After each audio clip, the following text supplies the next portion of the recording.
And welcome to all of you who are joining us today for the lecture. This lecture is part of the Library Spring Lecture Series, highlighting the treasures of the HUC Library Collection, featuring leading scholars who will share their expertise with us.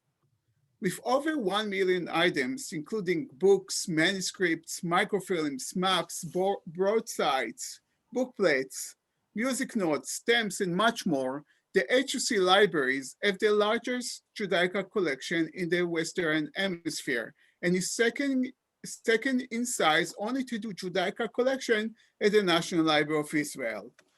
The HUC library is delighted to have Professor Edwin Seroussi here with us today. Dr. Seroussi, a professor and the director of the Jewish Music Research Center at the Hebrew University, is no stranger to the Cloud Library. More than 40 years ago, he came to Cincinnati with Dr. Israel Najara to research the Birnbaum collection. He spent many weeks in the library organizing and cataloging the collection. The Cloud Library Music Collection website, music.huc.edu, is a direct result of Dr. Seroussi's research on the HUC music collection. This website was only possible due to the path that Dr. Seroussi paved to us and is the fruits of his research. Professor Seroussi wrote numerous books and articles on Jewish music and has unmatched knowledge in this area. Without a doubt, he is the expert in Jewish music. And for that, Professor Seroussi won the prestigious Israel Prize in 2018, the highest honor for a scholar that is given by the States of Israel. Today, Dr. Seroussi will lecture on A Spark of King David, Rabbi Israel Najara's poetry and music, with a focus on one of our manuscript, MS 2035, a collection of poetry arranged to the musical notes on Turkish music dating to the 17th century. Please welcome Professor Seroussi.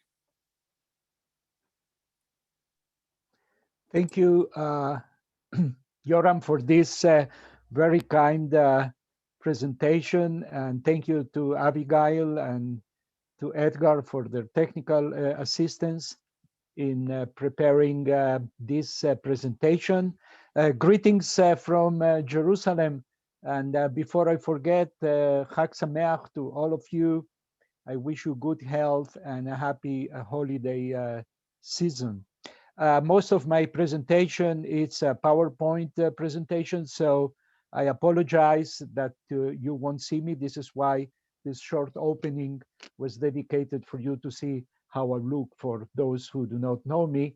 And from this point on, we will go into sharing the presentation.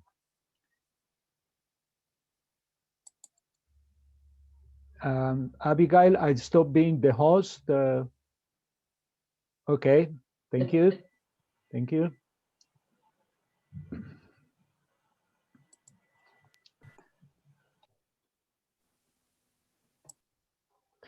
Okay, so we are talking about one of my heroes of all my life, Rabbi Israel Najara. And let me just close this also. Okay. Rabbi Israel Najara is a Paitan, a poet. As you will hear, he was also a musician. Let me see. And I always open my lectures, so all of those who are in the audience know with music. So we're going to hear a few bars of a song. This is Hasidic Nigun of Chabad, and the words are Prukiat Anach. And why I'm selecting these words will become very clear after.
these were a few bars from a song by Rabbi Israel Najara that all of you know, Ya Ribon Olam.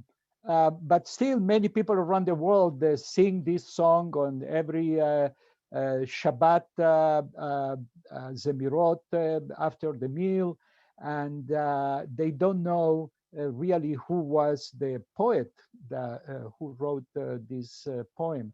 And not only that, but the Hasidim of Chabad, they sing two internal lines from a stanza. I apologize that there is a yud missing there from the word goy. So what he's singing is the two internal verses or lines: save your flock from the lion's jaws, bring your people out of exile. And this is only a section from the amazing poem that Rabbi Israel Najara wrote, and you will see very soon what was the original music that Rabbi Israel Najara intended for his poem. This poem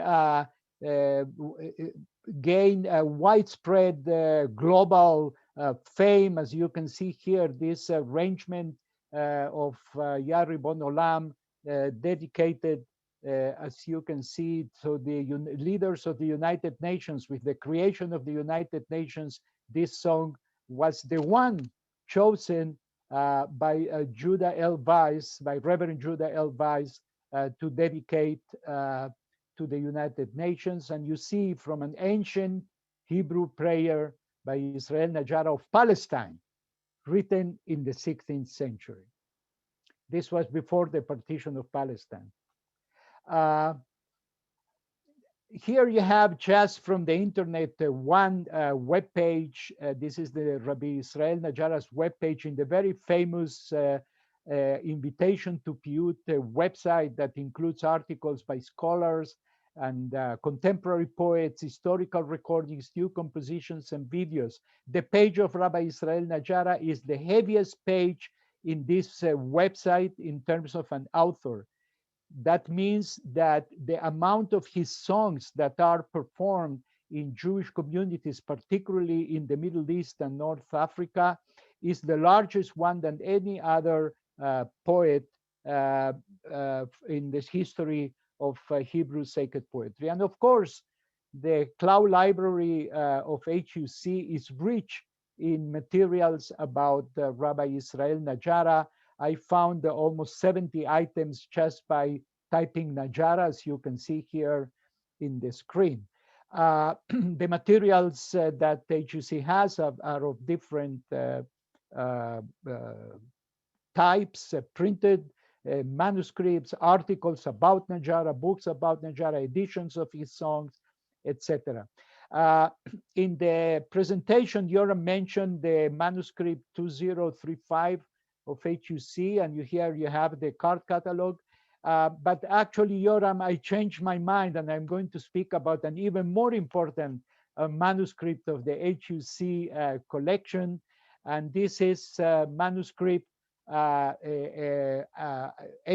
I don't know what it, how do you call that, accessed manuscript 83, which, as you can see, was acquired by HUC from the Holy Community, Ashkenazi community of Amsterdam, probably in the early 20th century. So this was a manuscript of Rabbi Israel Najara that was in the library of the Ashkenazi community in Amsterdam, and only relatively recently was acquired by HUC. Relatively recent, I'm speaking about perhaps 100 years.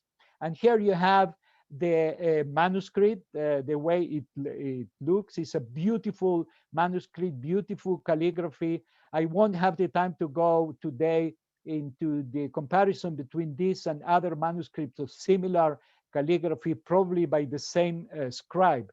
What is important here is the items that I have marked here with color. First of all, you see that it has a running title. The manuscript is written She'erit Israel, Mizemirot Israel. So She'erit Israel, the rest of Israel, by Zemirot Israel.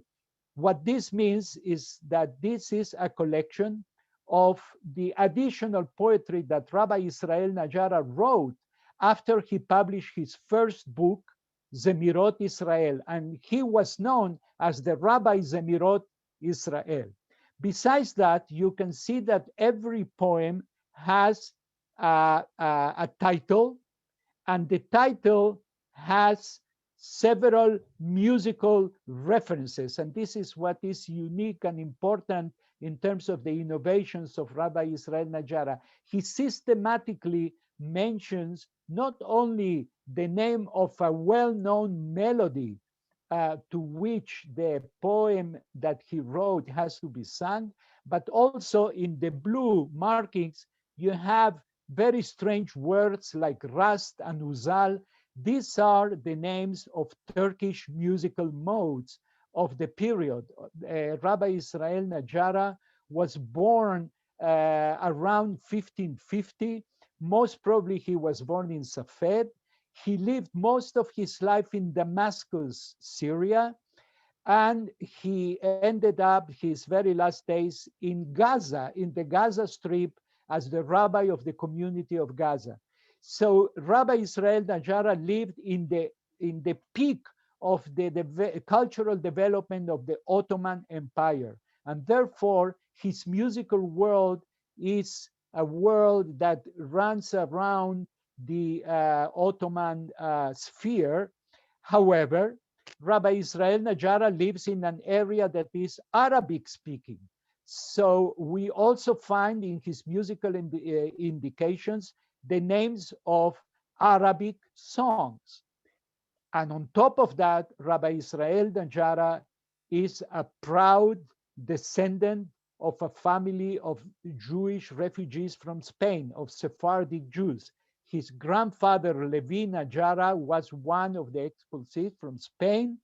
And Rabbi Israel Najara spoke as his mother tongue Judeo-Spanish, Ladino, as we call it today. So many of his melody indications, as you will see, are melodies in Judeo-Spanish. So here we have a real multifaceted poet uh, working, as you can see, in melodies in Romancy, melodies in Turkey, and melodies also in this case also in Greek. He also had some Greek melodies because remember, the Ottoman Empire comes instead of the Byzantine Empire. So there was also a Greek Christian component in which Rabbi Israel Najara lived.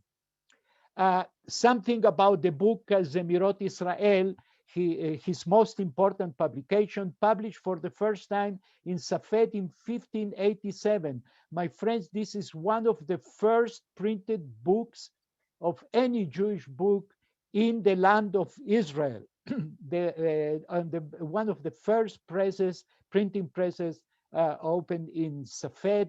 This press didn't last for a long time. And one of the three books that they published is this book of poetry. But a person who at the time was a relatively young poet, but he was already so famous that the book by him was selected for publication. Only a few years later, 13 to be more precise, the book is republished in two different editions. One in the city of Salonika, which you don't see here on the screen, and the other one in the great printing press of Venice. And the version of Zemirot Israel from Venice, 1600, is a luxurious one of the most beautiful produced books with great care and investment, and it's a huge collection of poems. There are many more poems in the Venice edition than in the Safed edition. That means that Rabbi Israel Najara is continuously composing new poetry, continuously developing his skills. Here you have an important note at the very introduction of Zemirot Israel in the first edition. And this is of importance for my musical research, because what Rabbi Israel Najara is telling us here is that the Jews living around him in Safed and in Damascus are open to nigunim, arevim, minei, minim, that is to say, to many melodies from different kinds that are derived from the musical wisdom of the non-Jews. And they don't know how to set up the melodies to the piyyutim, to the piyyutei leshonenu, to the songs in our language, that is in Hebrew. So Rabbi Israel Najara is here providing a menu, if you want, a roadmap that will dominate the Paitanut, the Hebrew poetry, the Hebrew sacred poetry from his time until our very first time. The idea that the musical setting of the piyyut is mostly derived from the musical culture of the surrounding non-Jewish or Gentile society in which the Jews live. And this is the importance of these very few remarks that he already included in the beginning of his Zemirot Israel first edition. Here you see Ya Ribon Olam, our beloved songs as it appeared in the 1587 and in the 1600 editions of Zemirot Israel. You see the Safed edition is a very poor quality. It was a very low standard of printing press, what they had. And the Venice edition is remarkably clear and neat. In both cases, Rabbi Israel Najara writes on the first page, Pizmon Na'eh, a beautiful song. And Pizmon means that the song has also a refrain that is sung by the congregation. Arabi, that is an Arabic song. Lachan Yarbi Slim.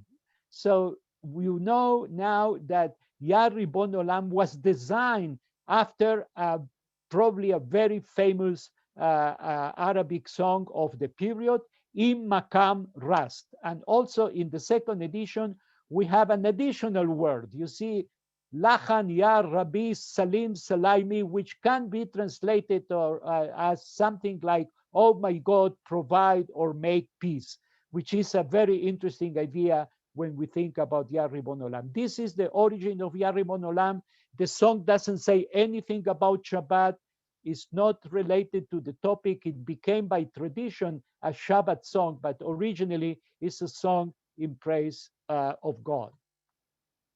The songs of Rabbi Israel Najara spread like fire throughout the Mediterranean area and also in the Middle East, that is eastwards towards Iraq and Yemen and westwards. And here you have the most west station in the development of Rabbi Israel Najara's poetry, the book Imrei Noam, published in Amsterdam, also one of the first books published by the new printing press of Menashe ben Israel, 1628. Rabbi Gallego was a cantor from Saloniki, and he came to officiate as one of the first cantors of the Converso community, of the Portuguese community in Amsterdam. And he brought in his suitcase his most important and precious belonging was this book of Piyyutim, obviously in manuscript, that was beautifully printed in Amsterdam in 1628. And what you can see here is that also Rabbi Gallego indicates, following Najara's practice, the name of the poem. In this case, it's a poem in Judeo-Spanish. And here, what you can see, he writes in many songs, Bakasha Lehin. What is Lehin? Bakasha, that is to say, the type of the poem is a Bakasha. Leharav Israel Najara. He brought Najara's poetry with him. He knew the poetry from Saloniki, where Najara was already a very celebrated poet. And see, here we have Najara's poetry published already during his, almost during his lifetime. He probably was perhaps still alive in 1628, and his songs were already known in the western part of Western Europe. We don't know exactly the year of Rabbi Israel Najara died in Gaza. He died in Gaza and he was buried in Gaza. Something between 1625 to 1628. Scholars bring these two dates. Uh, you can see the Rabbi Israel Najara's poetry being copied and recopied, even though there are printed books, also in manuscripts, in various versions here, a manuscript from Ferrara in Italy. Let's speak about Sefer now, She'erit Israel, which is the HUC manuscript that we are discussing in this presentation. So the fact that Najara not only continued to write poetry, but also had a collection already prepared for the printing press that eventually was never printed, is known even from almost from his own time. And here you have David Conforte's, Rabbi David Conforte, in his very important book, Korea Dorot, a book that includes biographies of the most distinguished Jews of the period. And he writes, and in the city of Gaza was the Torah teacher, the Rabbi Israel Najara, the poet who wrote Sefer Zemirot Israel and also wrote Sefer She'erit Israel, consisting of pismonim, of songs, but it was not printed. So here we have something very interesting, that already by his time, people knew about this collection and they knew that it was not printed, but they copied and recopied, as our HUC manuscript proves. Also, Rabbi Chaim David Azulai, in his Shem HaGdolim, also another book of biographies of important rabbis, he writes, Zemirot Israel keminhag Italia, so wrote Rabbi Yechiel Halperin in Seder Adorot, but he's not right. This is the book by Rabbi Israel Najara, who was teacher of Torah in the Holy Congregation of Gaza. And now listen what Rabbi Azulai has to add. And they wrote in the name of our Rabbi Dehari Tzazal, in the name of the great Rabbi Yitzhak Luria Ashkenazi, that his songs, the songs in Najara, are important in heaven. And I should go back to the relationship between the Ari and Najara very soon. And Rabbi Azulai also adds that this Rabbi Israel is the son of the Rabbi, the Hasid from the Gurei Arib. The father of Rabbi Israel Najara, Rabbi Moshe Najara, was one of the close students of Kabbalah, of Lurianic Kabbalah with Rabbi Yitzhak Luria Ashkenazi. Here we have manuscript of She'erit Israel from the library of the University of Cambridge, 531-1, and this is apparently the most complete and authoritative copy of She'erit Israel. Look how similar the layout and the writing of the Cambridge manuscript is to the HUC manuscript. This is quite remarkable. We are working with my colleague, Professor Tova Be'eri from Tel Aviv University in the first complete scholarly edition of Rabbi Israel Najara's She'erit Israel. Professor Be'eri and myself are dreaming on publish this book already, I think, for 30 years. And it's a huge task since we are dealing with literally tens of manuscripts distributed all around the world, including in HUC. And to put together this collection took an incredible and Herculean effort. And we hope that we will live to see this edition published very soon. What Rabbi Israel Najara dreamed during his late years, we hope to bring this into a reality. And here you have, once again, the HUC manuscript of Zemirot Israel. And I want to show you one song that is perhaps the most famous song of Sherit Israel. I repeat, this collection was never printed, but the songs from this collection were copied and recopied, and few of them found themselves into collections that were indeed printed. And here you have the song Ya'ala, Ya'ala, Boi Legani, Netz Rimon Parha Gefani. A beautiful poem, totally immersed in the poetry of the Song of Songs, based on an Arabic melody, Ya Allah, Ya Allah. That is to say, the Hebrew, as in many other poems of Rabbi Israel Najara, the Hebrew opening of his poem also imitates phonetically the sound of the non-Jewish song upon which the Hebrew verse is based.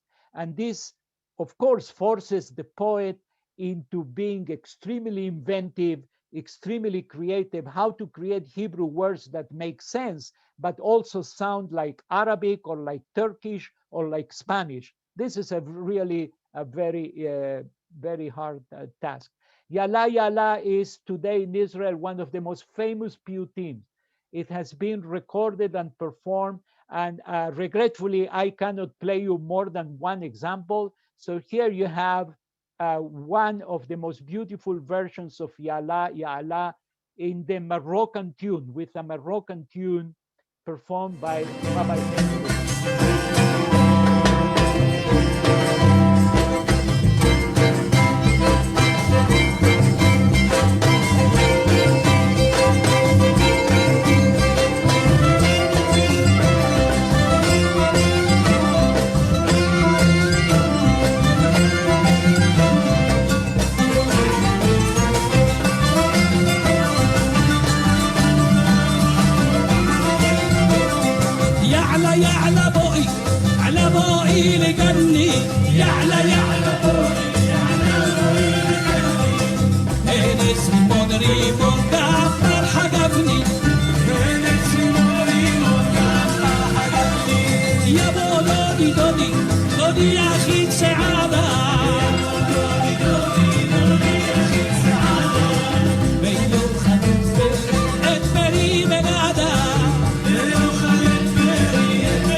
I am so sorry, and I apologize that I have to cut these beautiful pieces of music.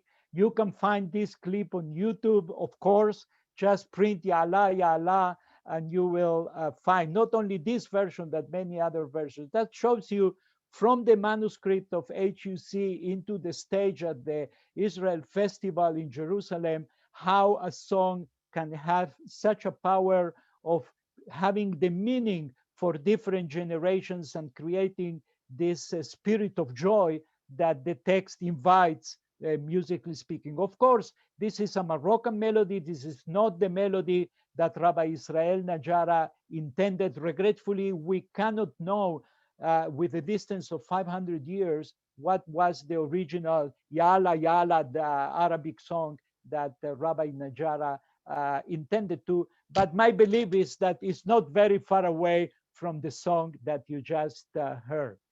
A couple of words about the very interesting, how should I say, reception of Rabbi Israel Najara by the Askala. You may think that the Askala was very much detached or depart from this old Sephardic poetry from the Middle East. That is not the case. The interest on Rabbi Israel Najara in circles of maskilim in Central and Western Europe is amazing. Here you have in the year 1858, Friedlander publishes a very uh, poor copy of She'erit Israel under the title of Pismonim. This is a manuscript that is found to this very day in the library. Today is the National Library of Austria. At that time was the Imperial Library of the Austro-Hungarian Empire. He saw as a mission to publish these songs in Vienna in 1858.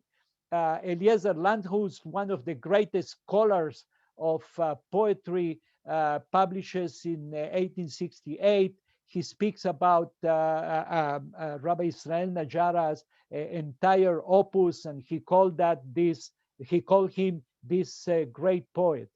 Yaakov Sapir, another maskil who goes into a journey of Yemen in the 1860s, and in the city of Mocha, he finds a Yemenite Jew who has a collection of piyyutim, of songs, and he says most of the songs are by Morris Salem Shabazi, the most important poet of the Yemenite Jews, and he quotes one of the poems, Yedat Shenate Nai Ke'ani, and he says this is a poem by Shabazi, but no, this is a poem by Rabbi Israel Najara.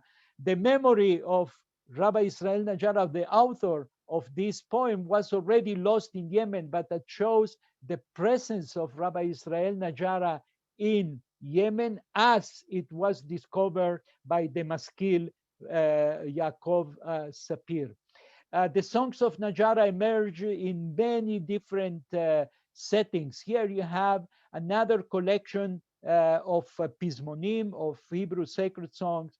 This one published in Bombay in 1865, and these publications reflect the traditions of the Iraqi Jews in living in India. Remember, Iraq and India are part of the British Empire, of the Great British Empire, and the Iraqi Jews open a lot of businesses in India. Among the businesses, you have a printing press, and one of the first books in these printing presses are the song books, including Najara. Let me play you a poem by Rabbi Israel Najara for Passover. Pesach is coming. Yarum v'nisa geva me'od, sung by Rabbi Moshe Chabuz Yarum v'nisa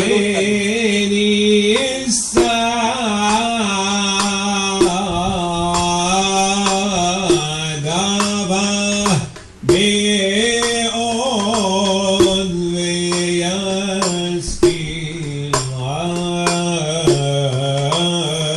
avdi hu avdi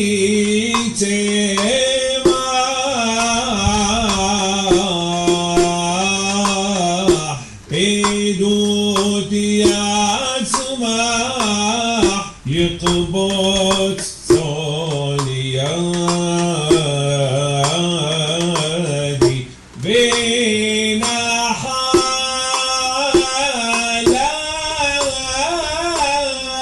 روح حكما بعودك بودي أحيش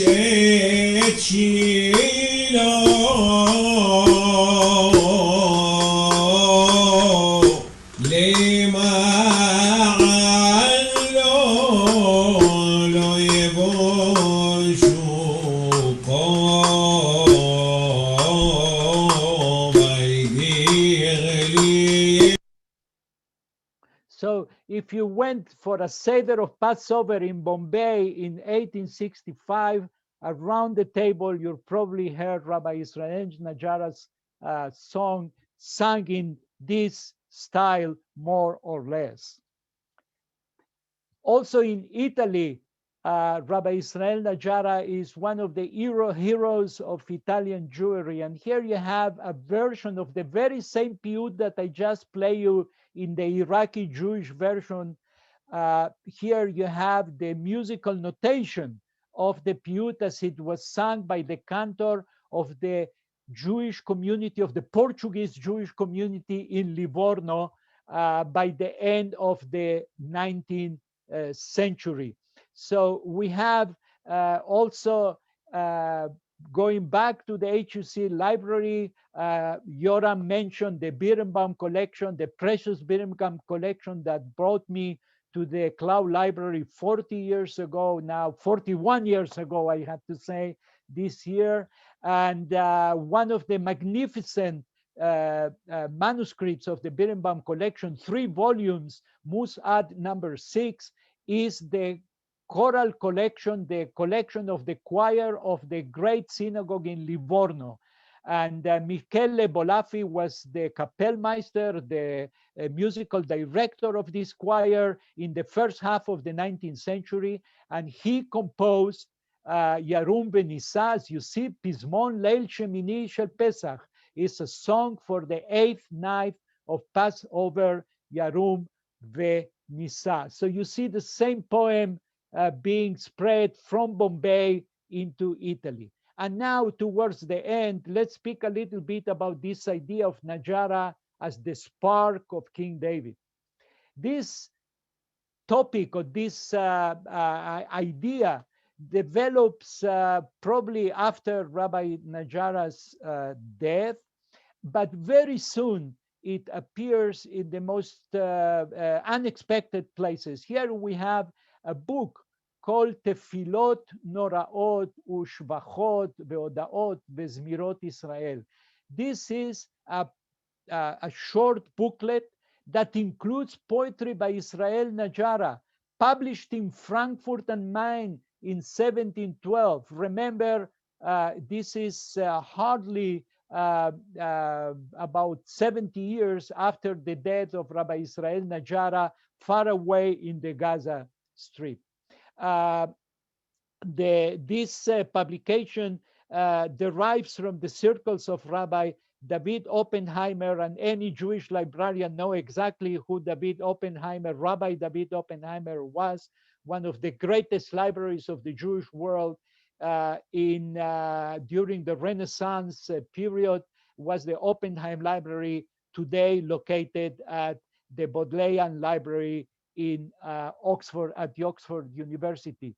Here is the catalog of the collection, and what I want to tell you is that the collection lists Tefilot Noraot, the book that I just published, and it's written Mizmirot le Rabbi Israel ben Rabbi Moshe Najara, and the catalog lists several copies of this famous booklet. And in this booklet, in the introduction, it says, among other things, they call already Najara the Hasid. Najara is already a Hasid, and eventually he will become a Mekubal, a Kabbalist, even though we are completely convinced that he was not a Kabbalist, even though he lived in the circles of Kabbalists. And it says, he lived Beyemei Rabbeinu Agadol Ari Zichronot Tzadik Livracha. He lived in the times of the Ari Akadosh. Basically, the Ari Akadosh, Rabbi Yitzhak Luria Ashkenazi, died. He lived in Tzfat for a very short period, and he died when Najara was relatively a very young man. So the fact that they are connected to one to the other, like if they were, as you will see, friends who lived one in front of the other in the same street, is a legend that developed. But what is important here, that already in Frankfurt, in this publication of 1712, it says Ve'ida Kadosh Rabbeinu Ari. So the Ari, the Rabbi Yitzhak Luria Ashkenazi, testified that Rabbi Israel Najara was a nitzotz shel David Amelech. He was a spark of King David. And this idea keeps reappearing. About the same time in 1712 in a publication called Shevet Musar by Rabbi Elijah Cohen Haitamari from Izmir in Turkey. You have here in red the same. בשירי כבוד מורנו רבי ישראל נג'רה זיכרונו צדיק לברכה, אשר העיד עליו הארי הקדוש זיכרונו לברכה שהיה ניצוץ של דוד המלך, ניצוץ מדוד המלך, סליחה. He was the spark of King David. This idea now is totally accepted and creates a sense of I would say sacredness around the figure, a halo of sacredness around the figure of Rabbi Israel Najara. What are the real reasons for making this glorification of Rabbi Najara and also for recruiting the name of Rabbi Yitzhak Luria Ashkenazi for that purpose? That's a very interesting question. Here you have the very same idea of Nitzos David HaMelech in the book Chemdat Yamim. It's a very important book that arguably many believe is connected to the Sabbathian circles. And one of the reasons for this glorification of Najara, if you want to make Najara kosher by saying that the Ari Kadosh said that he was the spark of King David, is because there was a lot of suspicions around the Najara family, first of all. Najara's grandson, Rabbi Yaakov, was one of the promoters of the Sabbathian movement. So later generations tried to clean the figure of Rabbi Yaakov's grandfather, Rabbi Israel, from any suspiciousness that somehow there is a connection between the family and the Sabbathians. To make things worse, one of Rabbi Israel Najara's great songs, Igale Kevot Malchutcha, became the anthem of the Sabbathians, and the Sabbathians believed that this song was a prophecy by Rabbi Israel Najara about the coming of Sabbatai Shvi. And so here you have now more and more ammunition to understand why the later generations wanted to clear the figure of Rabbi Israel Najara. And to end, I want a couple of remarks about Rabbi Israel Najara in modern Israel. He not only continues to be a cultural hero for many circles of Jews, of piyyut lovers in this country, but I would say that as the scholars also have a lot of interventions, social interventions, in making Rabbi Israel Najara so well known. Here, just to show you some of the productions, you have this contract. There's an engagement, a wedding contract between the people of Israel and God, published in Jerusalem in the last decade. And here you have the contract is attributed to a Rabbi Gadol Mekubal. I told you, the Kabbalist Rabbi Israel Najara, Talmid Hari. So now he becomes a student of the Ari. Actually, the student of the Ari was his father, was not him. But again, this connection with the Ari continues to develop. Here you have one of the many texts that I only will bring you one about why Rabbi Israel Najara needs to be cleared all the time. He needs lawyers all the time, even in Israel in 2011. Why? Because we will read the Hatam Sofer, Rabbi Moses Schreiber, told his son the following story. The author of the Zemer, Yar Ribon Olam, he's talking about Yar Ribon Olam, and the reason why the Hatam Sofer didn't want to sing Yar Ribon Olam. The author of the Zemer, Rabbi Israel Najara, served as the Chazan of Rabbi Yitzhak Luria. So now Rabbi Israel Najara is not only the neighbor of the Ari, he's not only the student, but he's the Chazan of the Luria. The morning after Najara composed Kol Ribon Olam, Yar Ribon Olam, the Ari Zal, Rabbi Yitzhak Luria Ashkenazi, told him that yesterday night, while he was composing the wonderful Zemer, the Shekhinah, together with the Pamalia Shel Male, that is to say, with all the angels, came down to visit Rabbi Israel Najara. But when they arrived, they saw that he was sitting at the Shabbos table, lo and behold, without wearing a jacket. That was presumably disgraceful because the story goes that at the sight of the jacketless Najara, the Shekhinah and the Pamalia turned around and left. They went back to heaven. Later, the Ksab Sofer, which is the son of the Chassam Sofer, hypothesized that this was actually the reason why the Chassam Sofer never really wanted to recite the Zemer Ya Ribon Olam. So here you have one of the many stories surrounding the scenes of Rabbi Israel Najara, that he was seen in coffee houses singing songs with non-Jews, that he was seen with not only wearing a jacket, not wearing a jacket, but also sometimes in states of, I would say, alcoholic, situations. So here you have an entire set of rumors about Rabbi Israel Najara that continued throughout history until our very day. And this is a fascinating story. Just to show you how it shows this in stories.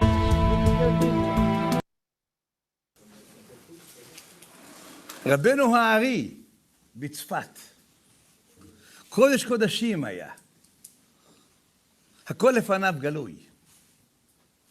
היה לו שכן, קוראים רבי ישראל נג'רה, עליו השלום. מחבר שירים מפורסמים. משורר גדול היה. כל ערב שבת, הרב היה גומר את הארוחה, יוצא למרפסת, ושומע את השירים מהבית של רבי ישראל נג'רה, עליו השלום. Regretfully, I cannot play you the whole story that he's telling. It's amazing, also the performance of this rabbi. But basically, he is saying that Rabbi Israel Najara and the Ari are neighbors. And on Erev Shabbat, he goes to the mirpeset, that is to the patio, and the Ari hears Rabbi Israel Najara composing his songs. Look how these stories are persistent and continue to be reproduced and retold in different versions to this very day. Rabbi Israel Najara in Israel appears also in films. Here is an impersonation of Rabbi Israel Najara.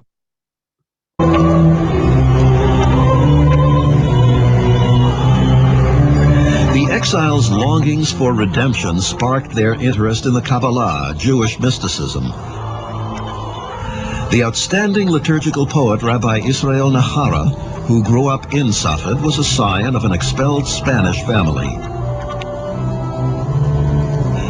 Najara, who was also a craftsman, artist, and scribe, wandered among the Spartic communities of the Ottoman Empire. He settled in Damascus and died in Gaza. We also have a theater play that was performed in 2013 at the Azira Beinthumit, the multicultural or multidisciplinary center of theater. Here you can see Rabbi Israel Najara at night. בא למיטה? עוד מעט. כבר ישן. עוד מעט. עכשיו או לעולם? לעולם. אני מזדקנת אם אתה לא בא. די. בוא לישון כבר. In this scene, Rabbi Israel Najara doesn't want to go to sleep with his wife. It's a very interesting scene. I won't go into all the explanations about this play, but just to show you Rabbi Israel Najara on the stage, Rabbi Israel Najara on film, Rabbi Israel Najara on the theater. I will end this presentation with one of my favorite songs, and I promise that the scholars like myself have a lot to do with the presence of Rabbi Israel Najara in the Israeli consciousness, in Israeli culture. Here we have from the Cambridge manuscript a song in Makam Buselig. That's the name of the Makam, and the name of the melody is in Spanish, Con el vino sanearea yo marido. And here we have the song in Hebrew, Ben tavinu liknot bina azinu. What is Con el vino sanearía yo marido? I will tell you. This is a Judeo-Spanish song, and I will show you that it still remains in the oral tradition of the Sephardic Jews. And the song is a serial song, like HUC-JIR. It keeps growing. And the kernel of this song is a wife that she's a drunkenness. She's drunk, she likes wine. And she says to her husband, my husband, I need wine because if you give me water, I will be very mad. And the husband offers her a present. Please take this present so that she won't drink wine. And she said, this is not enough. And then the presents continue to accumulate like in HUC-JIR. Rabbi Israel Najara wrote this amazing song in which the people of Israel are offered how do you say, heartly treasures instead of the Torah, but the wisdom of the Torah is the most important. The beginning of the poem, which is the refrain eventually, you must understand, acquiring knowledge, listen, acquiring wisdom shall preserve the life of its owner. Wisdom is more important than possessions of material value. And all this comes from a pasuk. Rabbi Israel Najara is basing his poem, as most of his poetry derives from biblical sources, on this verse from Ecclesiastes chapter 7. For wisdom, like money, is a shelter, and the advantage of knowledge is that wisdom preserves the life of its owner. So wisdom is more important than money. The song was preserved with the music only in one Sephardic tradition in Bulgaria. This is a miracle that the song that Rabbi Israel Najara knew, the same text, continued its existence among certain Sephardic Jews in the Balkans, particularly in Bulgaria. So the music was collected and published, as you saw, and we adopted this to Rabbi Israel Najara's poem, and the performance, the world premiere or the renewed premiere of Rabbi Israel Najara's song Bint Avinu Liknot Bina Azinu was presented at the Oud Festival in Jerusalem in 2009. I will just play a few bars of this song for you to see how we can bring back to life a song that was until then only preserved in rare manuscripts.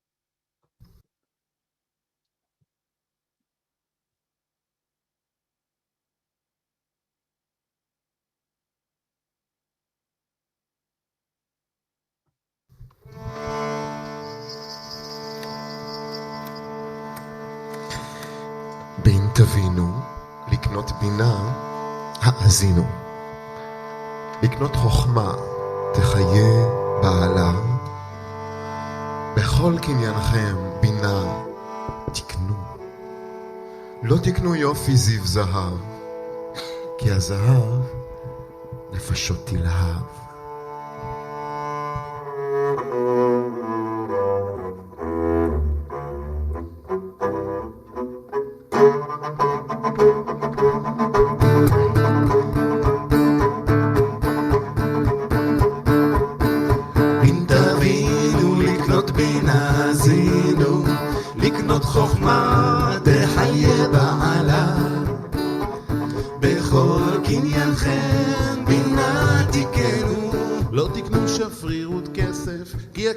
יוסיף כוסף והזהב נפשות תלהב. בint אבינו לקנות בינה עשינו, לקנות חוכמה תחיה בעלה.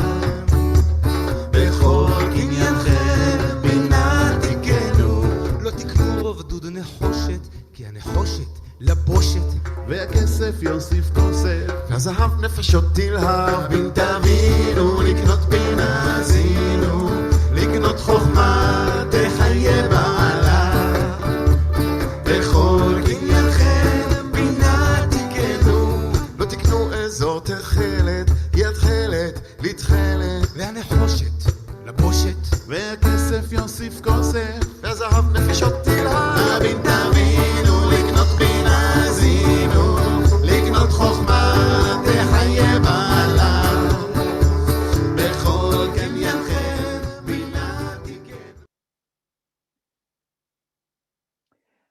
I want to thank you for your attention, and I want to finish in a very sad note. I'm sorry, but yesterday we marked 10 years of the civil war in Syria.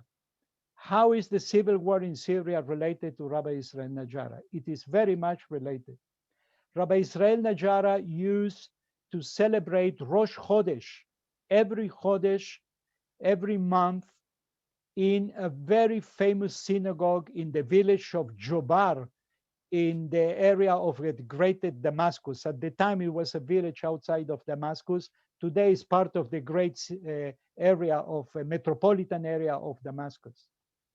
And this spiritual retreat was totally devastated by the war. You can see it here as it looked in 2010, a few months before the beginning of the war. And I will play you just a little clip from the Wall Street Journal to see what happened to this synagogue. And this is, for me, a very sad note that a synagogue, a beautiful synagogue that survived for hundreds and hundreds of years, should have been devastated in the 21st century. And this is a space that I know Rabbi Israel Najara inhabited for so many years during Rosh Chodesh, and he composed songs for this specific performance context of Rosh Chodesh at Jubar. Just east of Damascus lies the bitterly contested suburb of Jobar, home to what was once the most revered synagogue in all of Syria. A centuries-old site, it was here, according to religious teachings, that the prophet Eliyahu fled persecution and hid in an ancient cave beneath the structure's foundation. من هداك الوقت المكان بيقدسوه كل الطوائف إن كانت اليهودية أو المسيحية أو الإسلام. كانوا يروحوا مشي من دمشق لجوبر مشان يصلوا كمان بهالمحلات. لهالمكان هاد سبحانه وتعالى كان يلبي له طلبه. But as the civil war in Syria intensified, Jobar became a critical gateway to Damascus, fought for by the Free Syrian Army, the al-Qaeda-linked Nusra Front, and regime forces. A local council scrambled to protect the synagogue and its antiquities, reaching out to a network of Americans and Israelis for support. But in the end, their efforts failed. By the spring of 2014, rockets targeting opposition forces began to strike the temple. لما المحل انصاب بانفجار بالمرة الأولى فعلا كان يوم مخيف لكل الطائفة اليهودية وقت سمعت، أو مو بس للطائفة اليهودية، لكل يهود العالم، باعتبار انه المركز تابع لإلياهو النبي.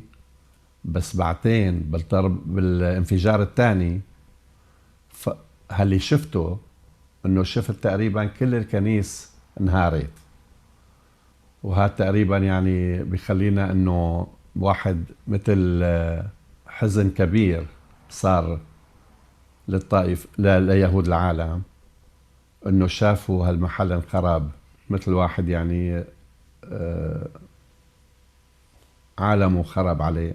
The destruction of the historic synagogue comes at a time when Jews make up the smallest known religious minority in Syria, down from 25,000 in the early 20th century to just 17 members today. But Rabbi Hamra is intent on looking forward. نتأمل من الرب سبحانه وتعالى انه تعود المي لمجاريها، ونقدر كمان بمساعدة الناس اللي بيهمهم الأمر انه يرجع وينبنى من جديد، ونبنيه مثل ما كان وأحسن، لأن قداسة المكان بتضل القداسة موجودة فيه.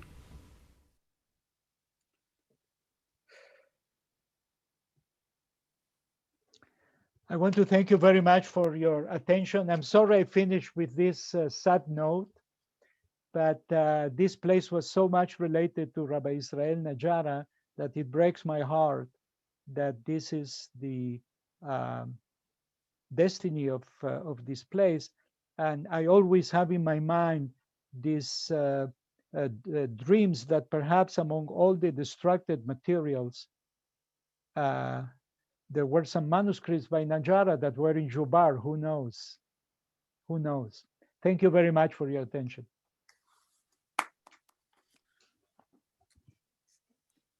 So thank you, Dr. Seroussi, for your fascinating lecture. It was beautiful, as usual, and I'm sorry that we had to finish with a sad, I don't know, part of the story, but it's important part of the story. Absolutely. And now we can open the for question. I did see one question on the chat. Somebody wanted to know what Rabbi Israel Najara's day job was, since the assumption is that he wouldn't be able to support himself just through writing poetry and music. Well, he was actually a scribe most of the time for the Jewish community in Damascus.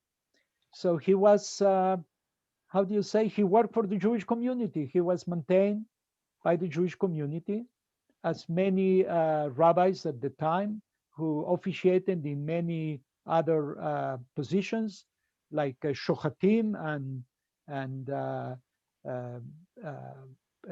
people who, the burial societies, etc. Remember, the Jewish community throughout history until modernity was a community that supported itself. It was a corporation, and therefore parts of the taxes that were taken from the members of the community was to pay for the services of the individuals who served the community. I don't think he got any royalties for his music.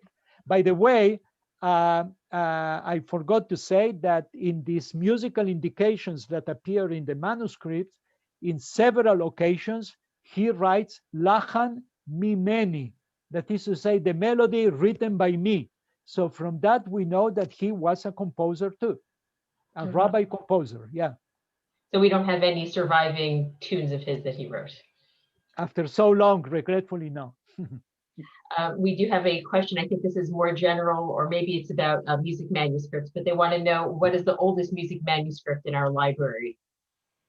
And I don't know the answer to that question. Maybe you do, from the Birnbaum collection. Yeah, well, as far as I know, the oldest manuscript of the HUC collection is manuscript number 53 from the Birnbaum collection.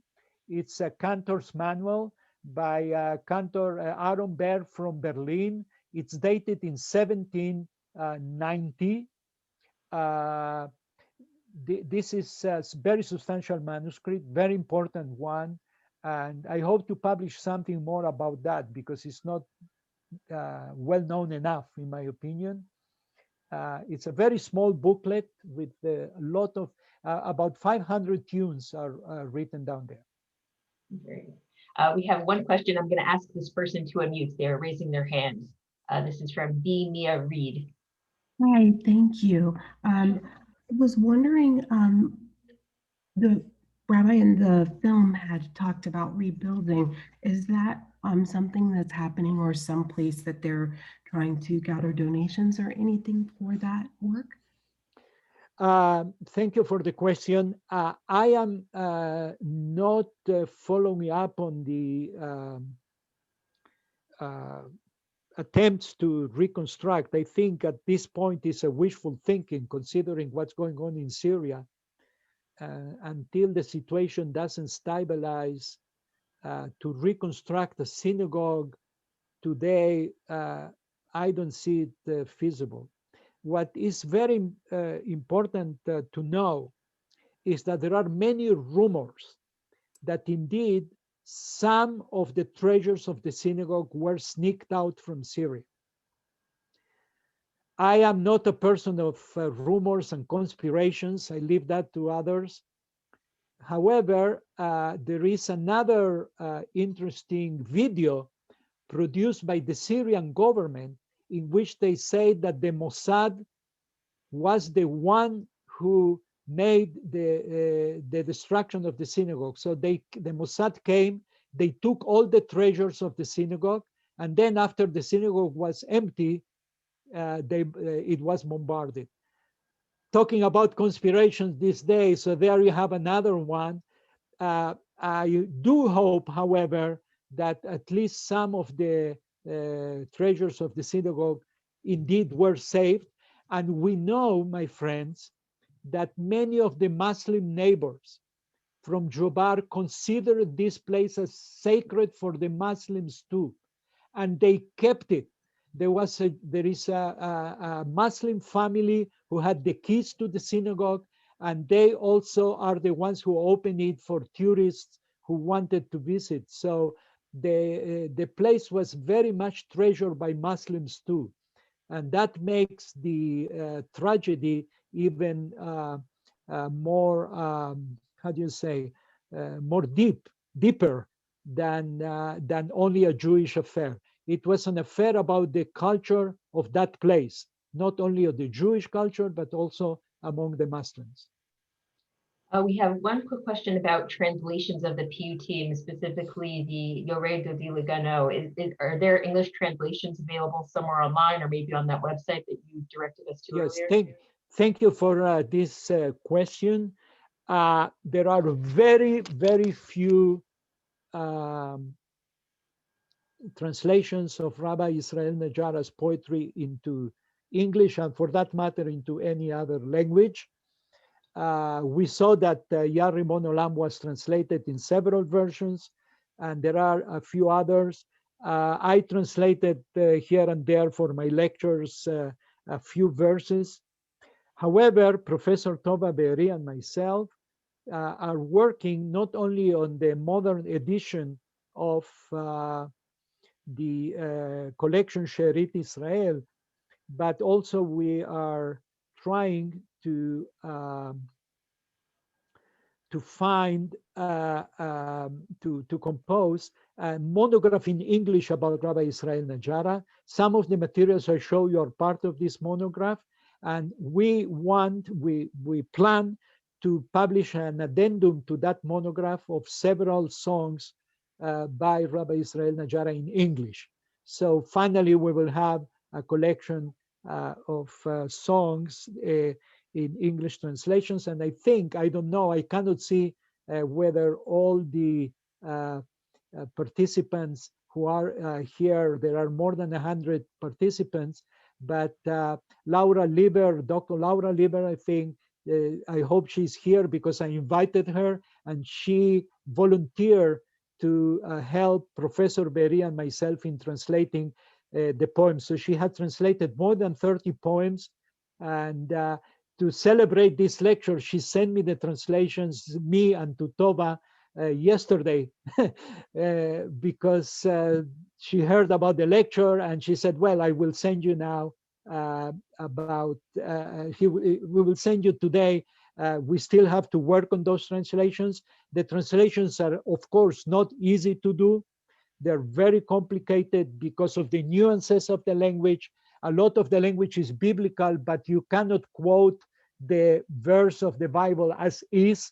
You have to work it out. And then you have all these very unique linguistic formations that derive from the attempt by the Rabbi Najara to imitate foreign languages. So it's not an easy task, but we are determined to have these poems published, and for the benefit of the public who is interested on Rabbi Israel Najara. But the best way to understand his poetry is learn Hebrew. Learn Hebrew, because that's the way to understand this poetry.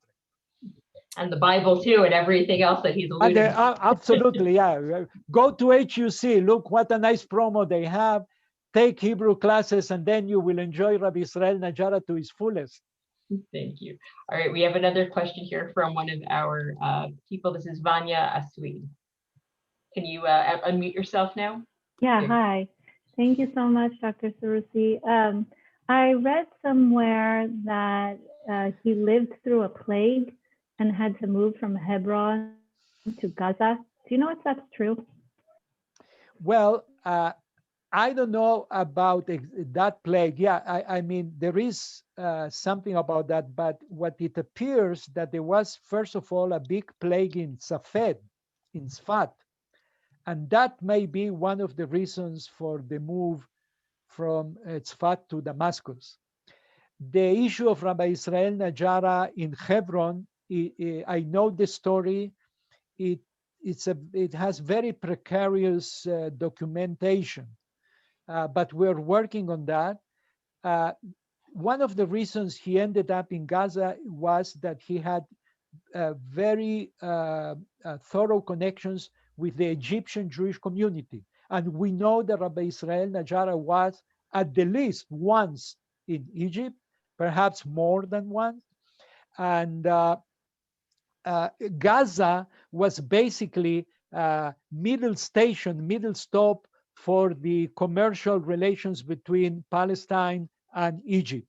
And therefore, it makes sense that in one of these trips, he arrived to Gaza and they said, Rabbi, could you please stay with us? We need someone to guide us spiritually. I am making up this story, but there are many stories of rabbis who make their way to and from the Eretz Israel, and they were stopped in the middle and asked to become the spiritual leader, and they never went back to the place or where they came. So that's the story of Rabbi Israel Najara. And Vanya, I will tell you something about the relation of Rabbi Israel Najara with Egypt. In She'erit Israel, there is one song that says that we sing this song according to such and such melody, but we, that is Najar and his circles, we sing that Benigun Mitzri. That is to say, we sing that according to an Egyptian melody. So that means that he not only had relations with Egypt, but he had also knowledge about the musical traditions of the Egyptian Jews of his time. Thank you. We have, Yoram, do you want to wrap up? We have a few more questions. Thank you, Dr. Seroussi, again, and we need to finish. So I wish everybody happy Passover, and thank you for Dr. Seroussi. Thank you for the invitation and good health to everybody too. Chag Sameach. Chag Sameach. Okay, thank you. Thank you very much.